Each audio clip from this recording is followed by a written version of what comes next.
Hello and welcome to today's video. This time we'll be taking a detailed look at Ariel, the very first Penguin main series paperback by André Maurois. We'll also be taking a look at some of that author's later books which were also published by Penguin.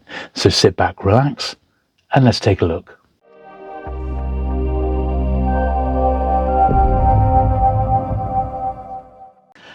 Okay then, so Penguin book number 1, and here we are. It clearly says number 1 on the spine there, and it was published by Penguin in July 1935. It was part of a batch of 10 Penguins that were used to launch, well, Penguin books all those years ago.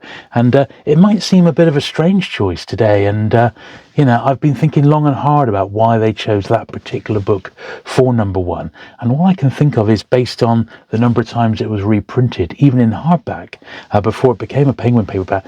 It was just supremely popular. Although I don't unfortunately have access to the archive to check the official print runs, the fact that it was reprinted 8 times, so there's 9 printings in total of this just in vintage Penguin form, I think is a sign that it was, quite a popular book. So it was written by André Maurois. Now, André Maurois was actually a pseudonym, and he was actually a French author, born as Emile Salomon Wilhelm Herzog. He was the author of dozens of books and short stories, some of which, apart from Ariel, were published by Penguin. And as I said, we'll take a look at his other works towards the end of this video. Now, I have finally gotten around to reading this one, and it marks the 5th book in the first 10 that I've actually read. The others being number 2, which is A Farewell to Arms by Ernest Hemingway, number 5, The Unpleasantness at the Bologna Club by Dorothy Sayers, number 6, Mysterious Affair at Styles, and 6A, The Murder on the Links, both of course by Agatha Christie. Now, this book focuses on the life and times of Percy Shelley. He was an English romantic poet who grew up amid tumultuous circumstances that eventually earned him the name Mad Shelley. Now, Shelley goes through life filled with tragic incidents that are chronicled throughout the book, from being tormented by teenagers at school, getting expelled from Oxford University for writing a pamphlet about atheism, his rocky relationship with his father, who often cut off his allowance, and his unhappy marriages. The suicide of his first wife is particularly galling, but all the while he's having an affair with another woman. It's hard sometimes to feel sorry for him. When he meets Mary, who would go on to write many things herself, including her most famous work, Frankenstein, the book really picks up. The love seems genuine, and Shelley finally feels content with life. The tragedy of his death at just age 30 really is just that, a tragedy. He drowned after his boat, the titular Ariel, which is where the title of the book comes from, after that boat sank, and that might not have been all that seaworthy according to Mary. It does put a rather dark tone over the whole book in the end. It's very much written as if it is 100 years old, and the style and prose are excellent, and it's quite enjoyable. Definitely worth your time to track it down, and I did make a point of reading it in an original Penguin printing for absolute authenticity. It is now available as a free ebook from Project Gutenberg if you decide you wanted to give it a try. Now, over the years, I've had many copies of Ariel through my hands, and it often turns up. It's not actually that difficult to find, and it did have many reprints, which we'll go through now. So first of all then, you'll notice because it's one of the early books, it's got the words "The Bodley Head" printed up the side. So Alan Lane, creator of Penguin, along with his brothers, was working at the Bodley Head, and it was obvious that they would sort of be used just to initially spearhead the launch of the Penguins. Now, this edition here, this is the very earliest one. It's like a pre-production one. Nowadays you would call it an advanced proof copy, and it was published maybe just as a test in the green crime colours rather than the familiar blue, and it lists the first 10 books on the back. Now, it's interesting because there's a couple of mistakes. Farewell to Arms should of course read A Farewell to Arms, and the Ariel on the front cover, the André rather, is missing the accent on the E of André. So that's how you can tell a true first edition. And the very first edition, when it was published in 10, is basically a mirror image of this one. So it's missing the accent on the E, and also it will be missing A on the back. So that would be the edition that's missing. then this is the second edition of it. So, but these are all marked as first print. So there are actually, in effect, 4 different editions of the first printing, and all that changed was really the covers. So this is, as I said, the first blue printing is a copy of this one without the accent and without the A there. Then the second version is without the accent, but they've corrected their Hemingway title on the back. Then there's yet another edition, which I'm guessing is perhaps the most common. This was the one that I think I've had the most copies of, where the accent is corrected and it also says A Farewell to Arms. So there's actually 4 versions to get your hands on. Obviously, the Green Ariel is by far the hardest to find, and we only know, as collectors, we only know of 3 copies in collectors' hands, but there must be more out there. There's speculation about how many were actually published, and, you know, if you think about it, nowadays, or even, you know, 50 years ago, a book would be proofed and it would be given to book reps, and they would go around the country, hand them out to bookshops and prospective buyers to test the book before they placed an order. So they'd usually arrive in a bookshop, often in the post, a few months ahead of publication. That's how it used to be. Now, I believe that these proof copies were just literally hand delivered around probably London and the London area by Alan Lane and possibly his brothers, just to test the market. And there's probably no more than a couple of hundred, maybe a bit more, maybe even a few less, that were even produced or published as, you know, mock-up dummies in effect. But as I said, 3 known to exist. There's bound to be more out there. Certainly the crown jewel of many a Penguin collection, including mine. But anyway, that's the first printing. Now, one other thing to say, because as I said, there's 9 printings in total of a vintage variety. All of them came in dust wrapper, although we're not sure about this one. At least I don't know if the other 2 copies are in wrappers or not. I don't think they are. So that might be something that came along later. So we'll slip those up there, and then we'll go through the different printings. Now, there's not a massive amount of difference between them, but this is the second printing of it. We'll have a look at each printing as we go along. So, second impression, and this is in August. This is the very next month. So within a month, it's already been reprinted. But that's not a surprise, because the Penguins were pretty much an instant hit, weren't they? So that would sort of seem to make sense. Then we got number 3 here, and don't forget, still just lists the first 10 titles on the back. Now, this is where it starts to get a little bit more confusing, because my copies aren't all in dust wrappers. There are editions of the early Penguins with and without pricing, so it could be that if you've got them all in wrapper, there could be even more variations yet to be discovered. But I shall keep looking.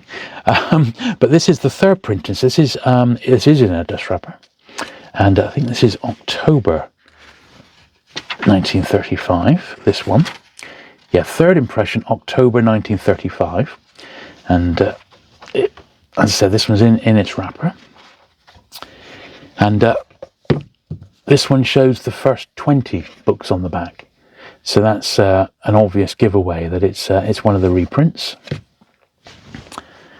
Now we got number 4 here. Now this is published in June 1936. So it's a whole year's gone by now. And mine's in the remnants of a wrapper again. Let's check the print in there. Yeah, fourth impression, June 36. And this one on the back now lists the first 50 books in the main series. But that is 11 months into publication, and it's already on to its 4th printing.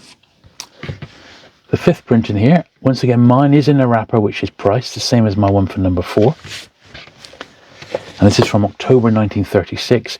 It now lists the first 70 books on the back.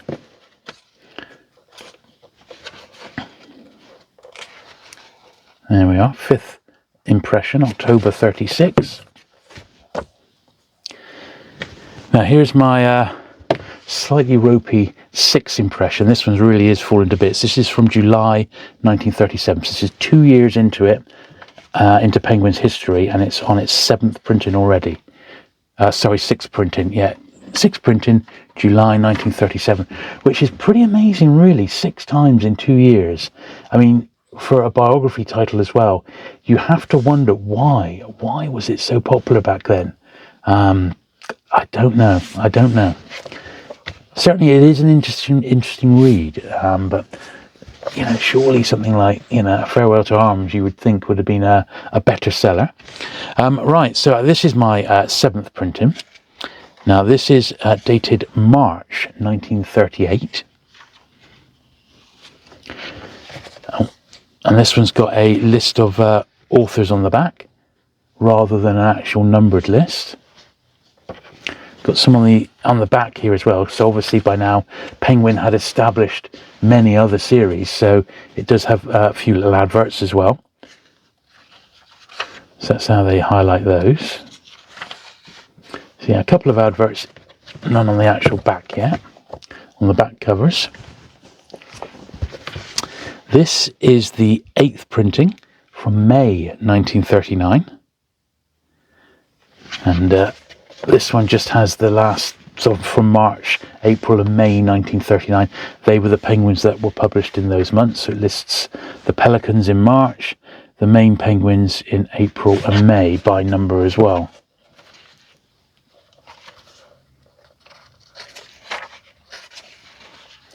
There we are, 8th impression, May 1939. Both of the last two have not got sixpence on the front. Now, this last vintage printing, is the 9th printing, and this is September 1940. So this edition appears to have been reset because it's fewer pages, for starters. Yeah, 9th impression, September 1940. It's been a whole year since the last one, and I reckon that they agreed to publish one more printing of it with the author and realised that paper was getting short, so they just reprinted it and made it much tighter print, so it didn't take up quite as many pages, because paper was obviously at a premium and it was very much in demand, and it's much thinner as well, and no dust wrapper.